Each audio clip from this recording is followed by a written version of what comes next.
Okay, now we are on our third lesson, which is relationships between lines. So this is different from your first lesson, line relationships. Okay, so let's start. As you can see, you've already learned how to plot lines. So in this example, you have line AB, which is shown in your top view, and line AB on the front view. And then there's another given line which is B to C. Wait, okay, this one. So it is shown in your top view and in your front view. So what do you notice between these lines? It has a common point.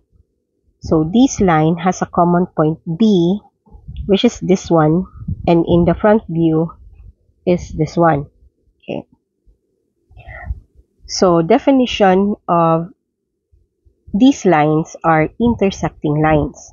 So intersecting lines have a point in common since lines A to B and B to C have a common point B. They are considered intersecting lines. So for this example, this is intersecting lines. So another example of intersecting lines are point of intersection in the top view. H plane coincides with the point of intersection in the front view or the F plane and in the side view or S plane. So A to B, for example, and C to D. So if this is A to B and I have another line which is C to D, look for the point of intersection. This is the point of intersection where two lines are meeting with each other. And then at this point pod in the front view, this is the point of intersection for the two lines in the front view, and this point is the point of intersection for the two lines in the side view. So, don't mind na lang na wala na ako na label, basta green is CD, brown is AB. Okay.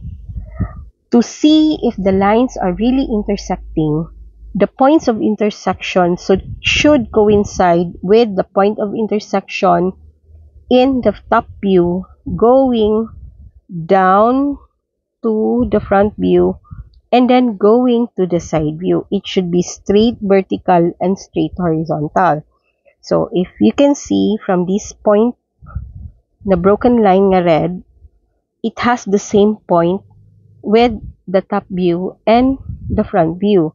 If I draw a straight horizontal line, it has also the same intersecting lines in the side view. So, mo na siya definition for intersecting lines for two different lines that are not meeting or that are not connected to a same point. They have the same point on this part, middle of AB and middle of DC, more or less. Okay. Another is, for another example, A to B, this is the same line as AB, and another line which is EF. So at this point, if you look into the intersecting points of the top view, going down, if straight siya, it is not intersecting or it is not the same with the intersecting points of the front view. Same goes with the front view. If you look for the intersecting points of the front view, if you project upward, dili siya coincide, it will not coincide with the intersecting points of the top view.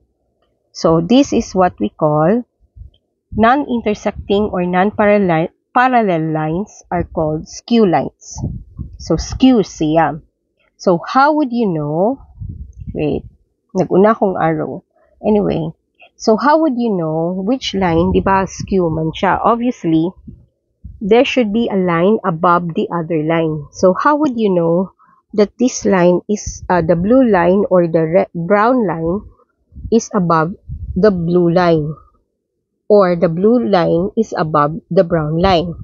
So, from this point of intersection, from the top view, if you draw a perfect vertical line going down, ang first niyang ma-hit is the brown. So, meaning, ang pasabot ana or meaning ana, the brown line is above the blue line. The reason why I did not yet draw the EF here is to confirm if which lines are directly above the other. So, if arisag ko mag-check from the front view, from the point of intersection sa front view, if you want to project the lines going up perfectly vertical, ang una gyapon niyang maigo is the brown line. So, brown line means it is higher or above the blue line. So, if we're going to draw the position of EF, correct siya na AB is higher than EF or over EF. So, since they are non-intersecting line, one must be on top of the other. So, which line is above the other line? So, mo ni ang pag-check. Check the intersecting lines going down. Ang una maigo is AB. And then, ang intersecting lines pud sa going, unsa ni, sa front view, if you project upward, ang una po niyang maigo is AB. So, correct that AB is higher than EF. You cannot do a checking here because horizontal man gud ni. Although, ini-project na ko, ang una gyapon niyang maigo AB, but it's in the position of kanang vertical man gud. So, dili horizontal. So, dili gini siya reliable. If you want to know the higher, kani probably is the left or right. Anyway, never mind na lang na. Ang question is which one is higher or which one is above the other line. So, mo ni ang pag-check ha. Okay, next. Another type of line or another relationship of line is called parallel lines. Parallel lines appear parallel in any view. So, if you look in the example, the blue and the green, or no, the blue and the red are all parallel lines. So, it appears parallel in all views. Parallel siya sa front o sa top view, parallel siya sa front, and parallel po siya sa side view. So, maskin pag-unsa na iyang position, as long as if it's parallel on all views, these are called parallel lines. Okay. Another example of parallel lines, another example or another meaning, it doesn't mean that the true length could be determined unless all lines are normal. So, like this one, if you look into what type of line this is oblique. Obviously, from the oblique type of line, you cannot determine the true length unless you have to solve the katong SOHCAHTOA or the problem solving type na ato ang gisolve pag lesson 2. So, I will not ask you to do that anymore. Okay, kapoy ka ito. Anyway, another type of line is perpendicular lines. So, perpendicular lines are perpendicular to each other. So, muna ang definition. It has a 90-degree angle and is projected in true length if one leg of the angle is a normal line. So, a 90-degree angle, again, a 90-degree angle is projected in true length if one leg of the angle is a normal line. So, if one leg of this example is normal, obviously the two examples or two lines, the blue and the red, are all normal. Kaya diba, ang definition sa normal, one should be straight up, one should be horizontal, or if naamang gani naka-incline, the other should be in the normal position. So, kani, puros man siya perfect vertical, perfect horizontal. So, both lines can be determined their true length. From this point, sa kaninga drawing, blue line can be determined in the top view while the true length of red line can be determined also in the top view. Kay kani palang daan, point na gud ni so kay baw ka nga perfectly horizontal siya. The same sad ani, it's perfectly horizontal, lahi lag position. So therefore, a 90-degree angle appears in true size in any view showing one leg true length, provided the other leg does not appear as a point in the same view. Basta sabtan na lang na. It's easier if you look at the drawing other than understanding what is said in the instruction.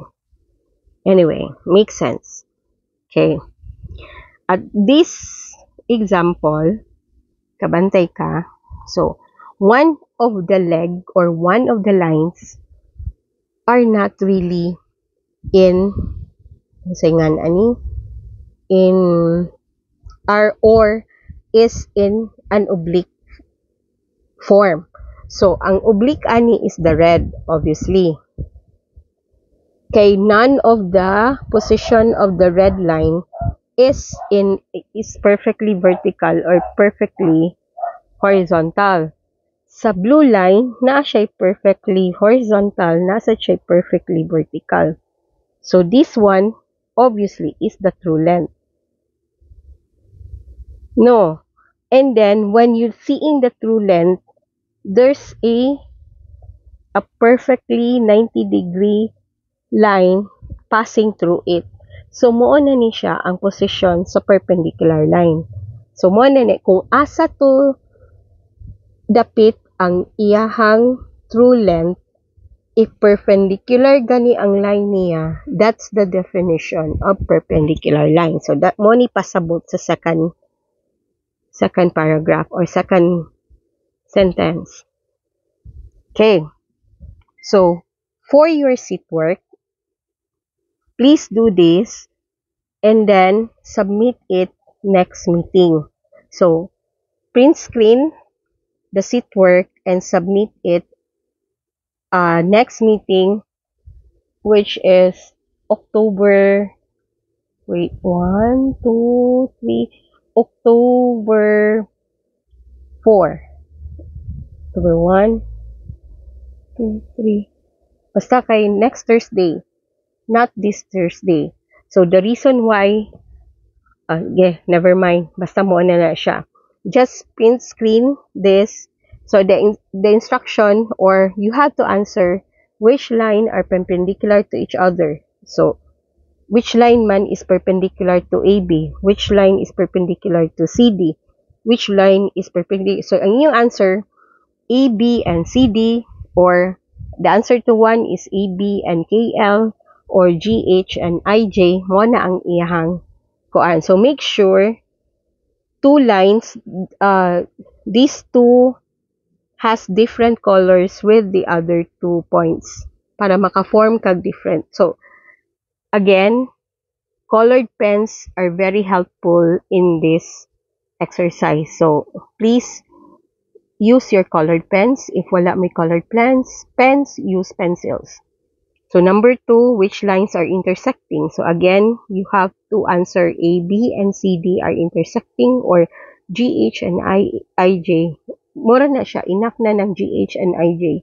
Kay baw na ko nga intersecting lines na. So, which line are skews? Which line are parallel? So, mo na inyong answer. You can use one whole orthographic drawing showing all these lines in one drawing para it's easier for you. So, meaning, ang inyong isubmit na ko next meeting is 1 page ra with all the answers for 1, 2, 3, 4. Okay? Understood? Sige. Enough na. So, bye!